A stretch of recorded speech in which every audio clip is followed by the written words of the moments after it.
Really coming on the back of what Esteban spoke about. I first heard him in the 90s when I was doing my tutor training in the then NCTC, now Coaching Ireland. And I began to reflect on my own career. So I'm going to bore you to tears with my own career today. And some horrifying pictures that you may see when I was a younger lad. I hope I won't frighten you too much. Really is putting into practice of what he said is probably a carbon copy of what I went through in my life. Now I wasn't shown how to use this, so I'll make an attempt on it. This young kid, how did he get from this stage? Actually, that was my granny's back garden. My mother is from a little village outside of Wexford. It's about 7 miles from Wexford town, and our gardener was off that day, as you can see. But how did this kid, travel from a 7-year-old to become a 1970s porn star? From Irish International and becoming an Olympian. I'll go back to the kid again. As you can see, I was brought up, I think the environment that I was brought up in was very, very key. I came from what you call a working class background. And in the estate I lived in, I don't know why they call it a working class background. I think my father was the only one in the place that was working. He was a butcher, but each household seemed to have 5 or 6 kids. I'm the oldest of 6. And, we had we didn't have PlayStations or anything like that, so we were out on the street playing all the time, running, jumping, getting chased by people. So naturally you were learning all these skills that Esteban has spoken about. And then in my granny's house in Screen, where I used to go every holiday, my aunt was there, who was 20 at the time. And she had already won an Ireland Camogie medal for Wexford. She was playing Gaelic football for Wexford, and she played soccer for Wexford. And she played in the band, so she worked at night time. So during the day, she was with me all the time. Hurling and football was the cause of the day, and I'm a GAA player that found out, like most of them haven't, that I'm better at boxing. Most GAA players haven't found that out yet. And so I definitely believe, and by the time I was 14, I won my first Irish boxing title. I won a Leinster hurling medal, and I was on the Wexford football team, and I was playing under 15 soccer for Wexford as well. So talk about player burnout. And by the time I was a minor, 4 years later, I'd won my 4th Irish boxing title. Had captain the Wexford minor football team, and our favourite friends from Kilkenny, I see Austin down there, made a big decision for me. We played in Croke Park in 1981, and we were 6 points up with 5 minutes to go, and they beat us by a point. So I threw my hurl down that day in Croke Park, and I said, "Fuck this! I'm going to the Olympic Games. I don't want to rely on 14 other guys." So that was when I made my decision at 18 years of age that I was going to concentrate on trying to get to the Olympic Games, and it was for Los Angeles in 1984. It would have been. And unfortunately, I didn't make that team. I was left, it was a bit of politics, and I was left behind. But I did eventually make it in the following one, in 1988. So that was just a brief outlook of all those other sports, which I believe helped me. Now in my role as a head coach, I see guys come through the door. We have many examples. Katie Taylor is one, international soccer player. Darren O'Neill, European silver medalist. Kilkenny minor, Kilkenny under 21, has an All-Ireland hurling medal as well. So there's many examples of that in our sport.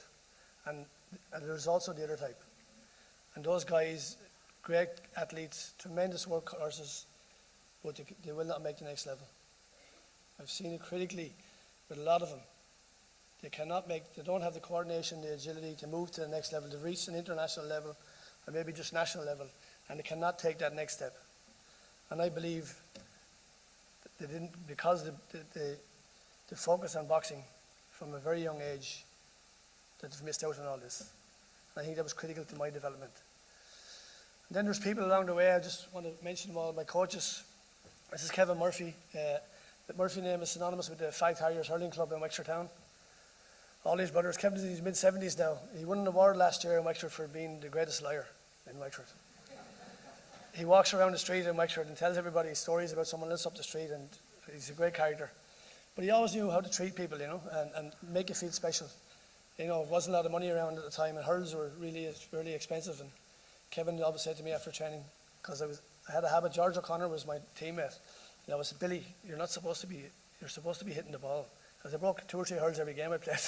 Try and hit the ball more often. But he would say, Kevin would say, come up to the house, I have something for you. So I go up and he'd have exactly the type of hurl I like, the light hurl with a small handle. He'd have it picked out for me. So I knew you'd love this one. So he just made us feel special. Jim Crowley, another gentleman, whose father was on, there's any Kerry people here? Kerry claimed the 4 in a row, but we actually set the trend in the 1900s. Wexford won the first 4 in a row. You only equal our record, okay? But Jim's father was on that, but he was again, the Crowley name was synonymous with the Sarsfields Gaelic Football Club.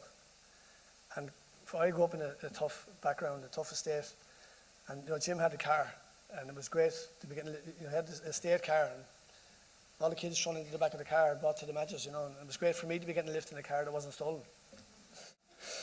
Well, Jack Carty just died last month. This guy had me tormented for 30 years. He was our soccer coach, schoolboy soccer in Wexford Albion. This was the most famous guy to come through that system was Kevin Doyle, who got a great goal the other night. Jack was, he was a one-man show. Ran that club on his own, but every event I went to, everything I turned up to, he said to me, "What about me subs? What about the subs you owe me?" Everywhere he haunted me. And he died there last month, and I went down to see him. Another great man for funerals, and I don't like going to him, particularly my own issue, but I don't like travelling to him. But I went in, and Dennis, he saw us outside. He said, "Billy, will you see when you go in?" So I walked in. They had a box laid out, unpaid subs. As you walked into, he was waked out and had a box there. So he eventually got his subs off me that day. But my main coach is the guy with the stripe. Oh, I'll go back. Yeah, the guy with the stripe there. There's a few stories about that picture. Eddie Byrne was my main coach.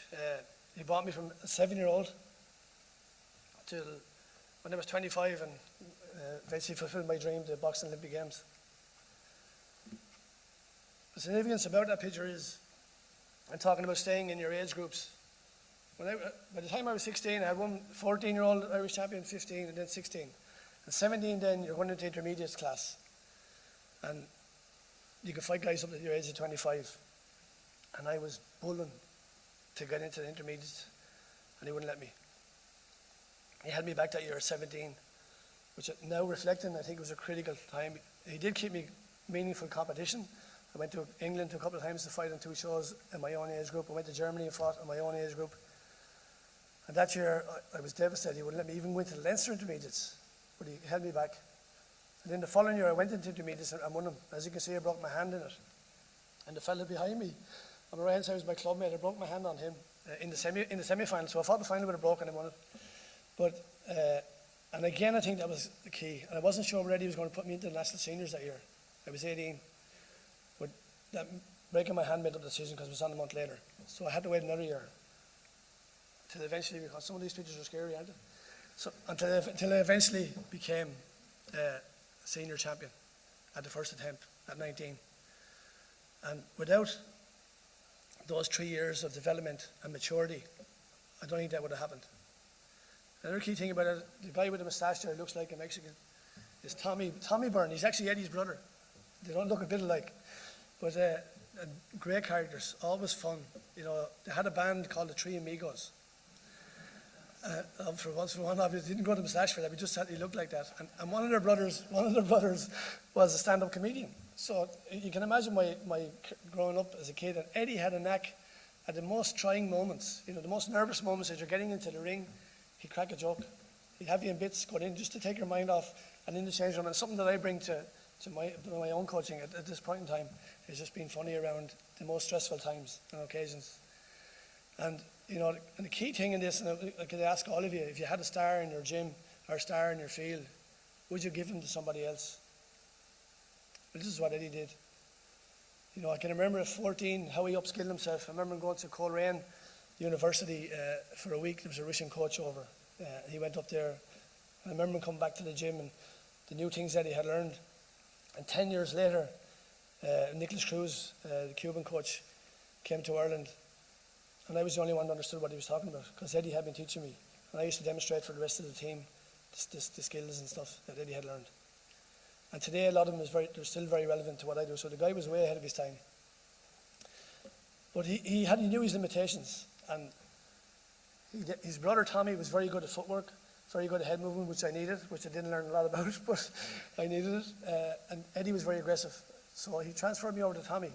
But there's two things that worked for him. Tommy was the sort of guy who came into the club now and again. He was never consistent, you know. But Eddie gave him the star of the club. So he gained for himself a coach. And for me, he gained me more skills. And I thought it was just fantastic thinking when I reflect back on what he did as a coach. So many of you would give your star pupil to somebody else in your club to develop him. So he knew his limitations.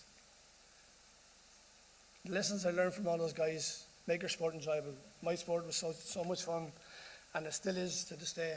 We talk about pressures at sitting at ringside or going to Olympic finals and what have you. That's not pressure. Pressure is standing up here talking to you guys. That's not pressure. That's fun. That's what you're in the sport for.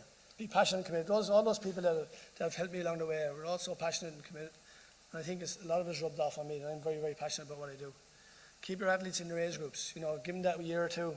Keep them in their age groups as long as you can, no matter how good you think they are. Everybody has a special athlete, and they want to let them go and try them. Don't push them too far. Keep them in their comfort zone. Continuous self-development. As Eddie proved, he went out and learned. I can distinctly remember as a 14-year-old, him going and coming back with loads of ideas from other coaches. Empower your athletes, and that's what he did. The original years were very instructive, and then as I grew, so did the empowerment. He started asking me questions and quizzing me about, so I can become a guy that was going to make decisions for myself. And don't be afraid to seek expert advice. Go out and ask the questions. Be open-minded. Very, very simple. Very, very simple things I learned from these guys. I just want to finish. I'm going to finish with, where these guys led me. I think without all their help and the development I've had, I wouldn't have reached probably the greatest day I'll ever have. Okay, I hope the message has got across about this long-term athlete development. I'm sure I'm a living proof that it works, and I see it every day with the kids I work with. Just want to thank you for your attention. Thank you very much.